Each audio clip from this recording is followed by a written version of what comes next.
الحمد لله الذي فضلنا على كثير من عباده المؤمنين. أشهد أن لا إله إلا الله وحده لا شريك له الحق المبين. أشهد أن سيدنا ونبينا محمدا عبده ورسوله الصادق وعبد الأمين. اللهم صل وسلم وبارك على سيدنا محمد وعلى آله وصحبه أجمعين. أما بعد إلهي أنت مقصدي ورضاك ما تبي أعظم محبتك ورحمتك. Hadapan guru-guru kita di sila tarik pokok dirinya nasabulan Surabaya, terkhusus kepada Syekhina Wasina Murawi Arwahina Hadrat Syekh Muhammad Al-Fatihah. Bismillahirrahmanirrahim. Ar-Rahmanirrahim. Ya Allah, ya Allah. Bina siratal mustaqim wa tabi'in warahmatullahi wabarakatuh. Yang sama-sama menghormati guru kita, pemimpin kita semua, Bapak Haji Arifin Masruri, mudah-mudahan beliau sehat selalu sehat, semakin diberikan keberkahan dalam kehidupannya, dalam rangka berkhidmat kepada guru mursyid. Supaya kita menjadi dan bapak yang lain, sahabat hajat, Bapak Haji Munasib dan seluruh keluarga, Mas Awan, seluruh keluarga yang telah berkhidmat, semakin diberikan keberkahan semuanya, segalanya, selamanya dari Allah melalui guru-guru kita, wabil khusus melalui pengacara. Ikhwan akhwat yang dimuliakan Allah Subhanahu wa taala, tabaruk kitab Fadilus Syuhur yang ditulis oleh guru kita. Kita berada di bulan Rabiul Tsani. Hurufnya banyak, ada 10. Huruf yang pertama adalah Ro. Ro dimaknai oleh Guru Amar-Ro fi ada syari ar-Rai. Wa huwa al-Hail, wa huwa al-Hijabul Hail baina qalbil 'abid wa ma'budihi. Ikhwan akhwat yang dimuliakan Allah, sudah pernah saya ceritakan bahwa manusia itu semuanya asalnya adalah makrifat kepada Allah Subhanahu wa taala. Dulu sebelum jasad kita ada, yang pertama kali diciptakan adalah ruh kita. Alastu birabbikum qalu bala syahidna. Makrifat semuanya. Kemudian setelah ruh ini ada jasadnya, maka ruh ini ditaruh di jasad. Awal-awal waktu masih bayi, waktu kita masih kecil, ya ruh itu masih makrifat kepada Allah, masih terang, masih bersih. Ya. Makanya anak kecil itu hatinya terang, hatinya bersih, masih makrifat kepada Allah karena masih bersih. Ya. Bukan normal kalau ada anak kecil digeletakin, dia ketawa sendiri, nangis sendiri, senyum-senyum sendiri, itu normal. Sebenarnya bukan sendiri, tapi ada yang godain, ada malaikat lewat godain, senyum si orang ini, si bayi ini. Ada genderuwo serem melewat, menangis dia nggak karuan. Padahal orang tuanya kan nggak tahu, taunya dia sendiri. Tapi ternyata sebenarnya nggak sendiri. Dia senyum juga ada yang disenyumin, nangis juga ada yang ditangisi. Kenapa? Si horor ini melihat segala sesuatu yang tidak dilihat oleh orang tua. Jadi kalau ada bayi digeletakin, nangis dewe, senyum dewe, itu normal. Kalau bapaknya horor, geletak, bertahun-tahun nangis sendiri, ketawa sendiri, itu namanya konser. Apalagi dipegang jidatnya, waduh panas. Nah, jadi orang ini masih bersih. Makanya Abah itu sangat senang sama anak kecil. Kalau ada anak kecil minta salim sama abah, yang cium tangan siapa? Abah yang cium tangan. Kenapa? Ini bocah masih bersih. Ya. Kalau umumnya di Jakarta yang buat mereka orang gede itu gitu. Ya, anak kecil pada salim yang cium tangan siapa? Anak-anak yang disodorin. Salim lu, cium tangan lu. Jadi kalau abah enggak, malah cium tangan kepada anak kecil. Ternyata rahasianya luar biasa. Kata gurunya Habib Lutfi di Cirebon itu ada gurunya Habib Lutfi, yaitu Habib Muhammad bin Yahya Jaga Satu. Itu beliau mengatakan anak kecil itu wali, katanya. Jadi anak kecil itu wali. Jadi biarin aja namanya wali masa karpe dewek. Banyak anak kecil itu kan biasa lari-lari berisik, namanya juga bocah berisik loh, namanya juga bocah. Lah kalau bapaknya berisik, itu baru nggak boleh ya, namanya bocah ya kayak gitu loh, tawa-tawa. Namanya juga wali. Nah, makanya dibiarin saja sama apa, didiemin udah, biar mau lari-lari kayak mau apa, nggak apa-apa. Anak-anak lari-lari gini guling-guling nggak apa-apa. Dia nggak boleh itu emaknya lari-lari guling-guling bolak-balik kesini guling-guling. Jadi anak kecil itu wali kan. Ya. Maka kalau anak ini sering sakit, ini berarti anak ini sedang nebus dosa orang tuanya yang kebanyakan. Dosa orang itu udah banyak banget, ditebus oleh anaknya melalui sakit. Jadi kalau kita punya anak kecil sakit dulu, itu jangan diomelin, dia lagi nebus dosa orang tuanya, diomelin sakit mulu. Nggak kayak anak tetangga hujan-hujanan apa. Ya.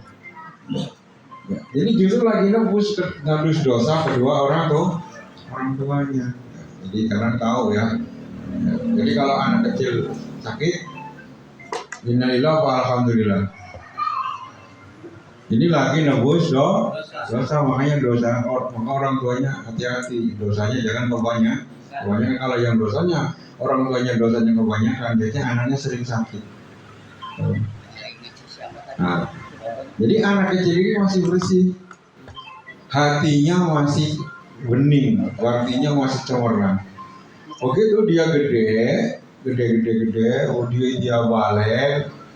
Nah kalau sudah balik ini kan sudah kewajiban. Anak kecil nggak sholat, kedenda nggak anak kecil? Anak kecil nggak sholat, nggak puasa, biarin aja. Namanya juga masih bocah, belum dosa dia, namanya juga anak kecil. Kadang-kadang diajak sholat, bukannya sholat malah bercanda.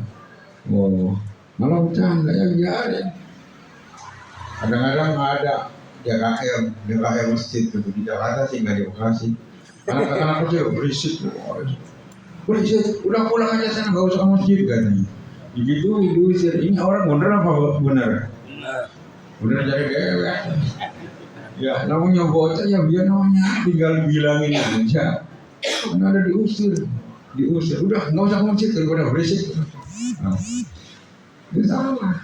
Ya kalau dia nggak ke masjid beneran, siapa yang mau ngisi masjid kan yang tua-tua nanti pada mati.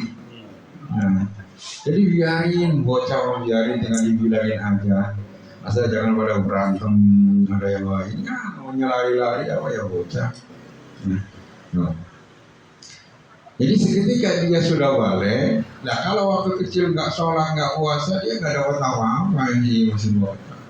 Begitu dia udah balik, ketika dia udah kewajiban sholat, tinggal sholat, ketika dia sudah wajib puasa, nggak puasa, nah ini lamanya dzanbun, dosa. Wa idza adnaba nakata fi qalbi nuqtatan sauda. Ketika anak yang tadinya bersih udah balik, dia berbuat dosa, nggak sholat atau nggak puasa, maka ada titik noda di dalam hatinya, satu titik noda hitam, tes. Nggak sholat lagi, tes. Nggak puasa, tes. Lama-lama hati yang tadinya gelap ini menjadi, tadinya yang terang ini menjadi gelap. Nah, gelap. Akhirnya tetesan-tetesan ini dosa ya yang diibaratkan kotoran-kotoran ini lama-lama akan menjadi banyak. Makanya dalam bahasa Al-Quran yang namanya kotoran-kotoran yang menutup hati ini yang tadinya bersih menjadi bersih, ini namanya roen. Roen itu bisa diartikan dengan karat. Tahu karat ya? Itu tiang listrik kan awalnya kan bersih itu Pak. Terus dikencingin dulu. Jangan kencingin dengan tiang listrik siapa ya? Tukang listrik. Supir truk lah.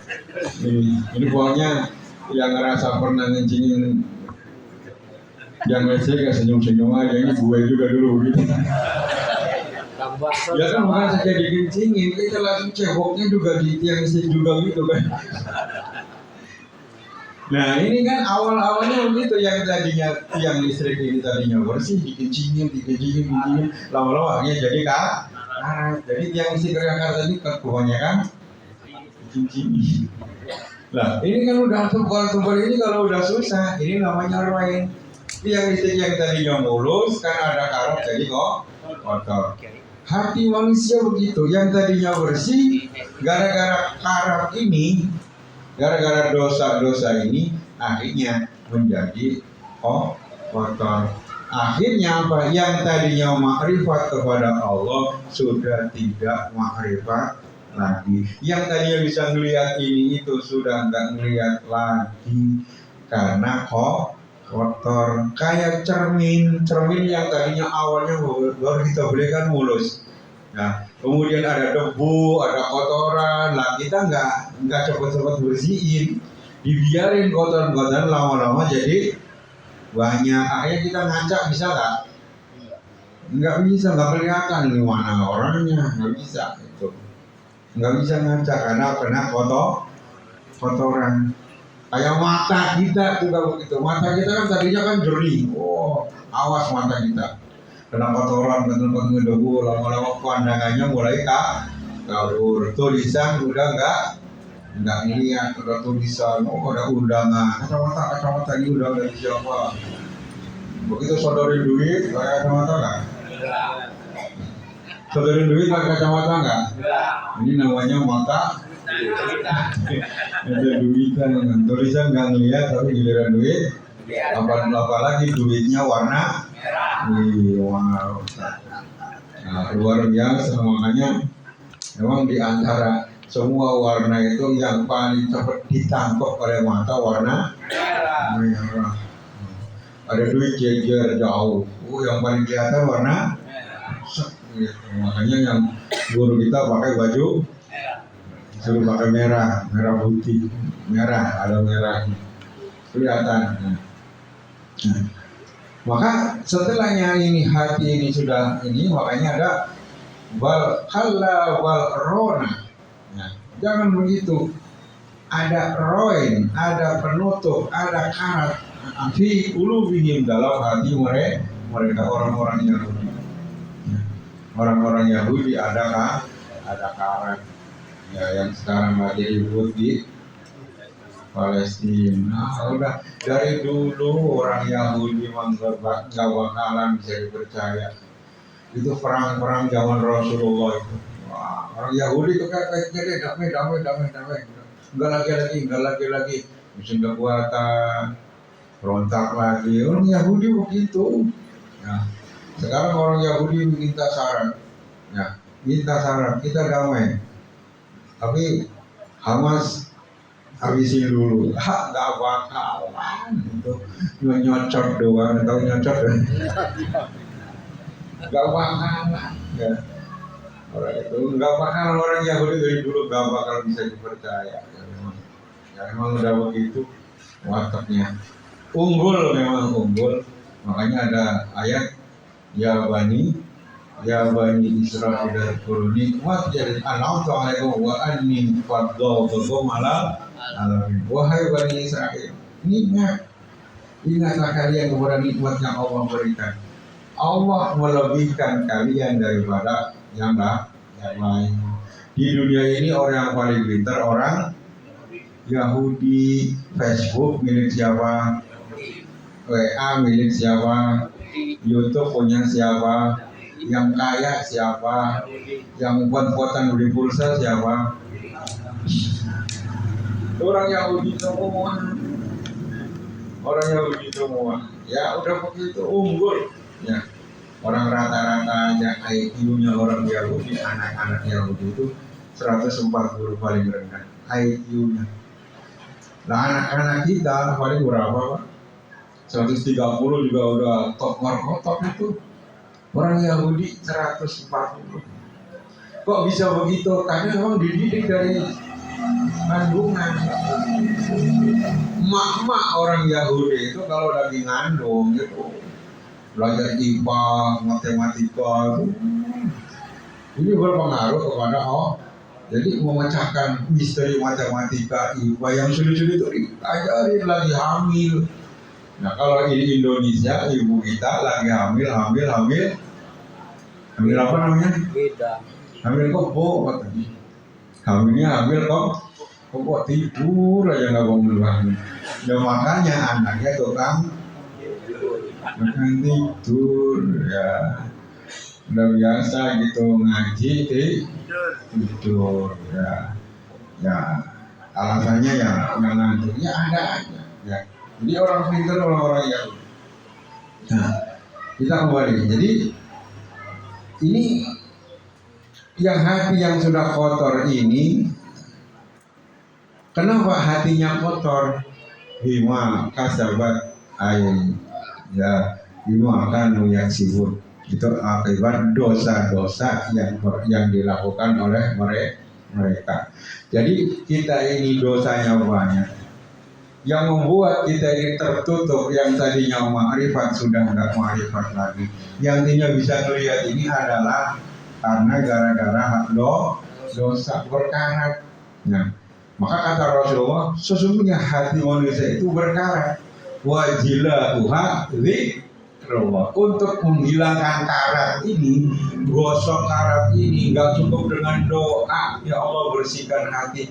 Ya, nggak cukup, tapi harus Zikir dengan cara bagaimana? Zikir yang telah ditanamkan oleh guru mursyid. Maka dua zikir itu luar biasa. Diajarkan zikir cara kalimat la ilaha illallah. Yang juga yang di dalam. Ini dua-duanya dikasih. Ya. Ada sapu yang buat di luar, ada sapu yang buat di dalam. Sapu yang di luar namanya sapu lidi, terbuat dari apa? Tadi. Jadi kalau dipakai bersihin berisik, jangan diomelin, nyapu berisik. Ya ini sapu lidi pakai berisik. Ini namanya dikir jahar. Kalau ada orang dikirnya kenceng banget, emang Allah budak, yang budak. Ya. Jadi ya muatannya itu namanya juga jahar itu artinya keras. Ini anjir jahar ini untuk membersihkan halaman, membersihkan dosa-dosa zahir, ya. Dosa zina itu kan rontoknya dengan la ilaha illallah. Makanya ada keterangannya. Siapa yang mengucapkan la ilaha wa maddah diajarkan sesuai dengan petunjuk guru mursyid, Hudimat al-batu ala feminal kabair akan dihapus, dihancurkan 4.000 dosa besar. Itu pakai la ilaha. Nah, ada lagi zikir yang di dalam. Ada lagi sapu yang buat di dalam, namanya sapu hidup, terbuat dari serabut. Nggak ada suaranya. Tahu-tahu ini lantai bersih ini. Ini namanya sapu yang di dalam. Ya. Jangan dibalik sapu yang lidi taruh di dalam. Sampo yang di dalam taruh di luar. Ini terbalik waktunya. Giliran dikir jahar malah yang lain lah malah giliran dikir jahar, giliran dikir kopi malah jahar. Ini jahat.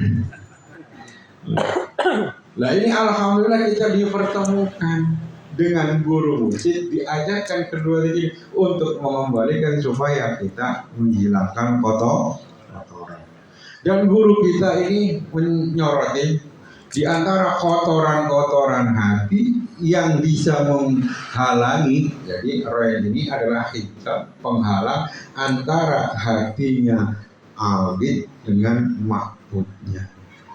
Seorang ibadah gak bakal bisa tembus kepada Allah kalau masih ada penghalang. Di antara penghalang ini apa? Al-bukhlu, pelit ini penghalang ya. Pelit, tahu pelit ya, kata orang Jawa medit, kata orang Jakarta buntut gasiran ya. Guru kita ngomong itu hadis Rasulullah al-bahir wa'idu minallah wa'idu minan nas wa'idu minal jannah qaribum minan nar. Orang pelit itu jauh dari Allah. Allah enak banget sama orang pelit. Biasanya kalau orang yang pelit orang kaya atau orang miskin? Yang pelit orang kaya atau orang miskin? Nah, ya kalau orang miskin apa yang dipelitin? Dia nggak ada. Pelit banget sih lo bapak orang ngasih duit nggak ada. Bukan ngasih doa aja kalau orang miskin mah. Orang miskin itu doanya dikabul. Orang miskin itu doanya dikabul. Nah, makanya orang-orang kaya kalau ini suka ngumpulin orang, suruh ngapain? Suruh doa. Karena orang kaya itu kalau doa nggak pede, dibentak malaikat aja lo sudah kaya lo diminta mikir. Yang lain yang dulu dibentak, makanya pinter orang kaya itu kalau ngumpulin orang miskin suruh doain. Jadi malaikat mau bentak orang miskin kasihan, aduh lu yang minta lagi ya. Pinter caranya begitu. Jadi kalau orang miskin itu doanya dikabul. Cuman kadang-kadang kita ini kebalik. Di Jakarta pernah kejadian ada acara begini, ada tahlilan. Biasa kan tahlilan kan ada yang mimpin, ada yang doa. Lapas yang disuruh doain, mohon maaf, dia ustaz ngerti, paham. Cuman dari kampung, mohon maaf, masih hidup di kontrakan. Begitu silakan Pak Ustaz yang doa. Ada yang protes, jangan dia dong yang doa. Emang kenapa? Dia kan Ustaz. Bukannya apa-apa dia buat sendiri aja nggak mempan.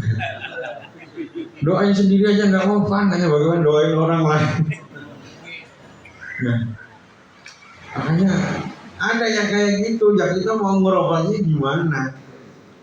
Waktu saya ikut subuh keliling itu, kan DMI itu Dewan Masjid Indonesia kan keliling. Saya pernah ikut waktu masih belum banyak. Dia itu ngomong di Jakarta ini kalau ada mubalek penceramah, kalau datangnya bawa mobil itu baru kiai. Datangnya baru bawa mobil ya. Kalau naik motor itu baru ustaz.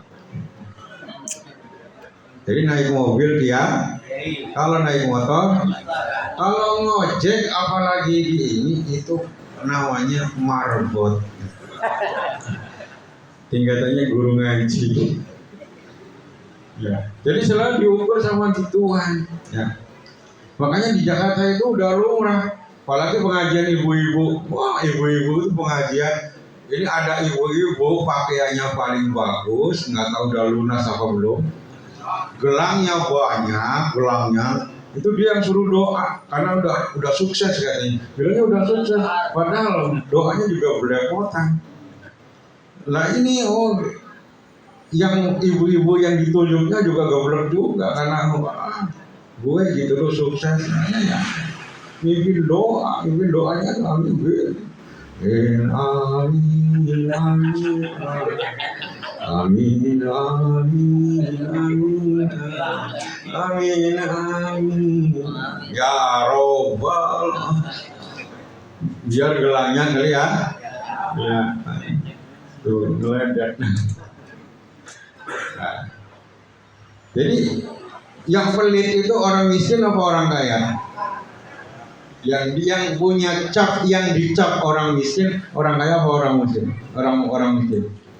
Biasanya orang Allah anugerahkan banyak anugerah. Maksudnya apa? Biar nitip buat tetanggamu, nitip juga ya buat anak yatim. Kata Allah ini nitip juga buat fakir miskin. Ini zakatnya keluarin, ini sedekahnya keluarin. Ternyata enggak keluar. Makanya Allah enggak suka.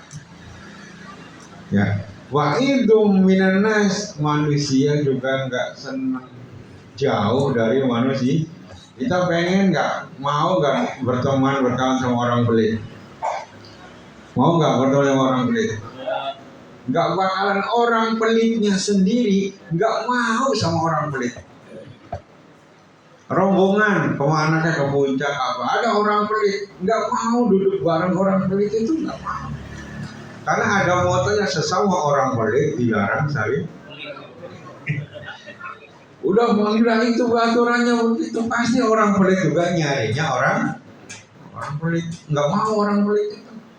Ya, makanya cirinya orang pelit itu satu, dompetnya selalu ketinggalan.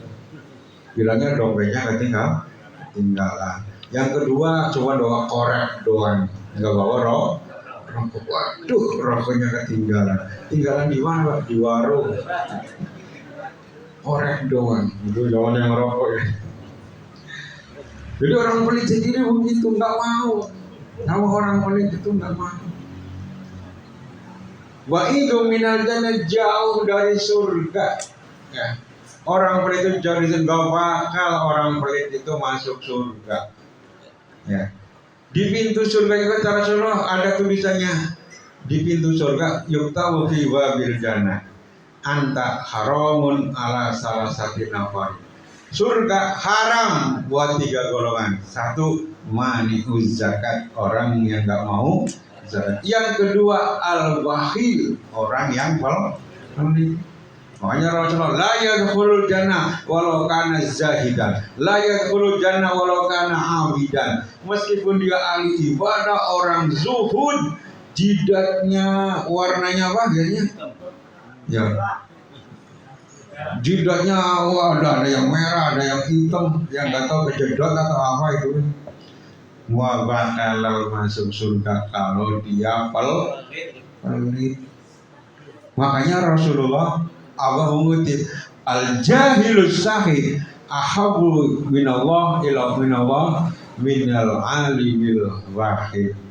Kata Rasulullah ditulis oleh guru kita dalam kitab Fadhilus Syuhud, orang bodoh tapi dermawan itu lebih dicintai Allah daripada orang pintar tapi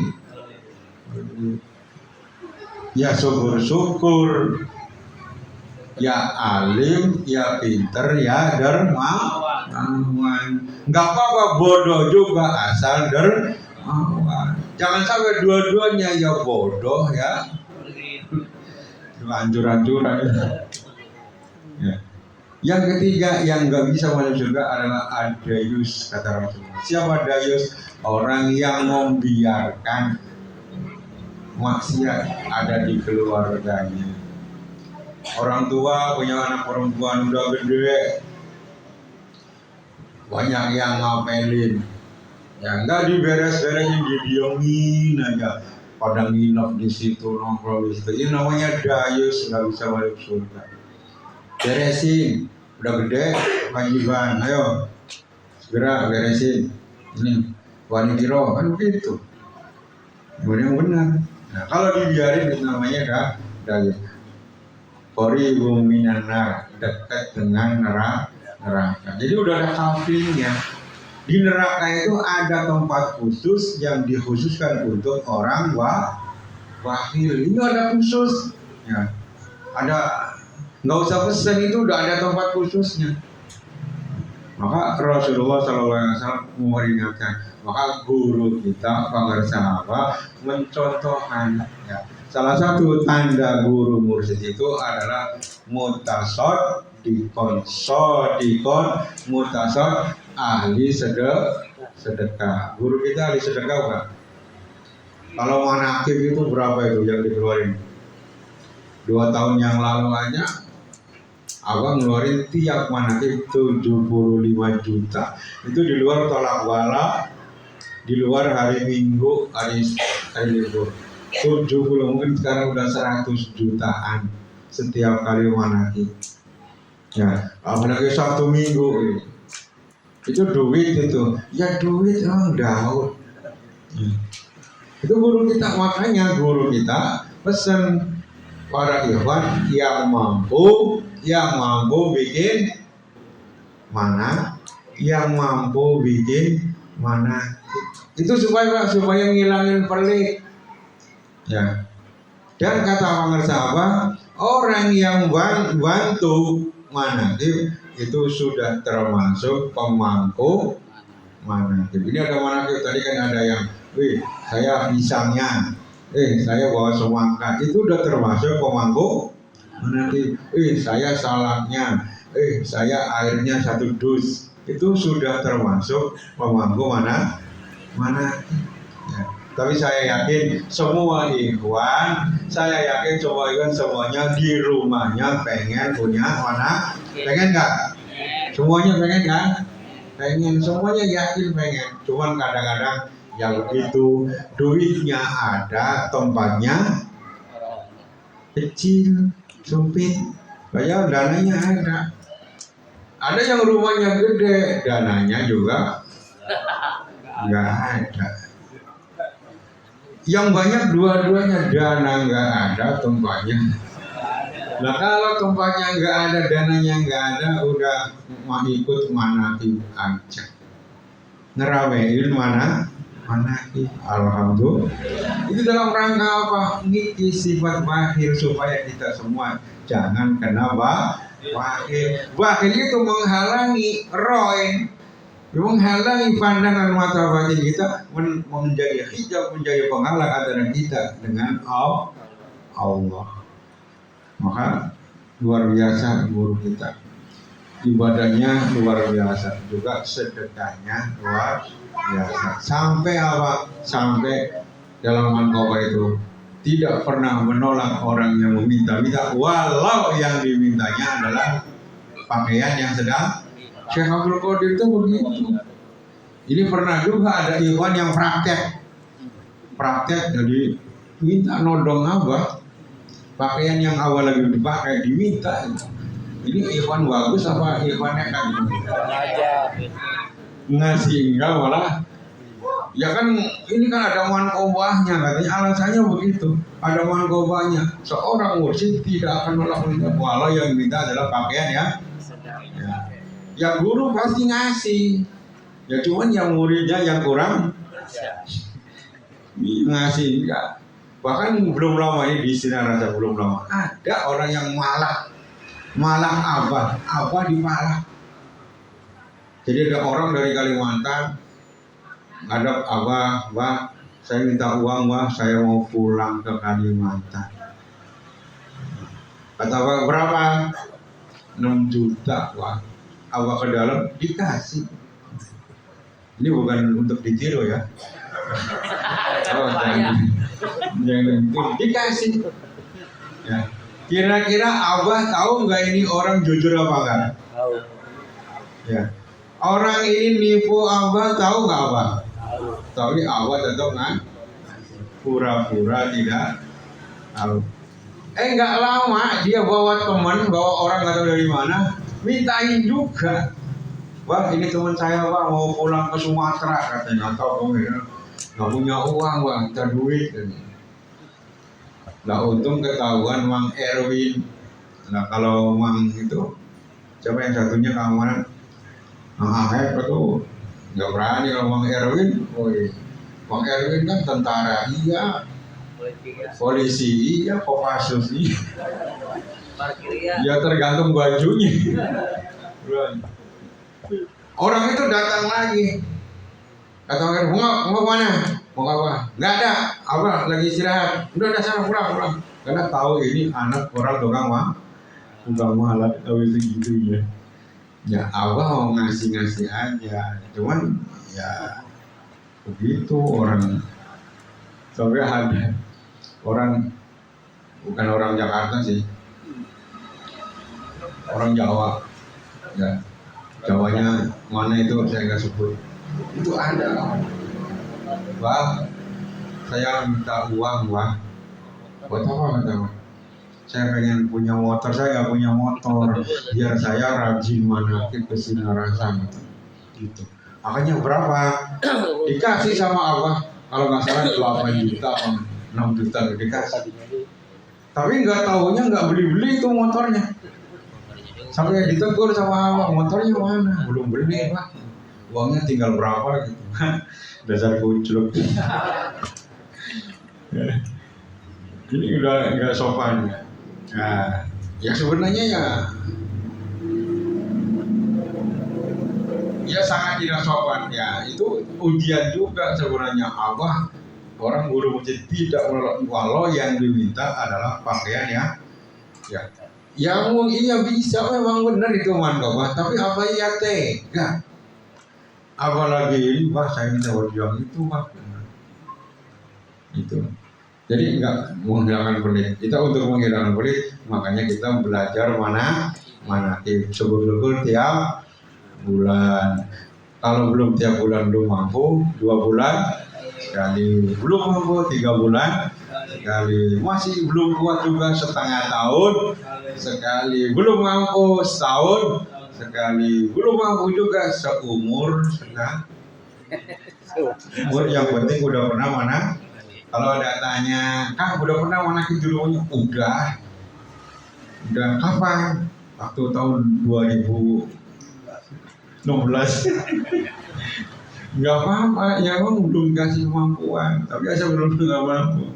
Tapi sebenarnya gini, ada pepatah begini, sedekahlah kalian sampai kaya. Sedekahlah kalian sampai kaya, jangan nunggu kaya baru sedekah, takutnya nggak bisa kaya. Sedekah sampai kaya, jangan nunggu kaya baru sedekah, takutnya nggak kaya. Paham nggak tuh? Ya. Jadi artinya kalau sedekah udah jangan nunggu banyak, aduh nggak enak ngasih 10.000, nyumbang 10.000 nggak enak, mendingan nggak usah. Tar aja kalau duitnya banyak. Kalau begini duitnya takutnya nggak banyak Pak. Ya justru dengan sedekah yang sedikit ini akan ditambah jadi kaya. Kalau nunggu kaya, yang penting kalau kaya, kalau enggak, yang gede enggak, yang kecil kan. Nah ini kan teori orang nyari ikan. Nyari ikan itu di kali, jangan nunggu ikan paus aja, ada udang, ada ikan kecil itu juga di bawah nggak? Di bawah. Takutnya yang gede nggak dapat. Lah udah yang kecil lepas, yang gede nggak pulang nangis. Nah, alhamdulillah, makanya luar biasa guru kita. Mampu bikin manakib. Dan yang nyumbang di manakib itu sudah termasuk pemangku manakib, termasuk nyumbang yang saya bawa garam aja deh, takut ada yang kurang asin, garam dibawa, itu sudah termasuk pemangku manakib, garam doang. Ya ibaratnya begitu, jangan jujur amat, besok bawa garam makan dewek biar nggak ngantuk. Alhamdulillah, Assalamualaikum warahmatullahi wabarakatuh.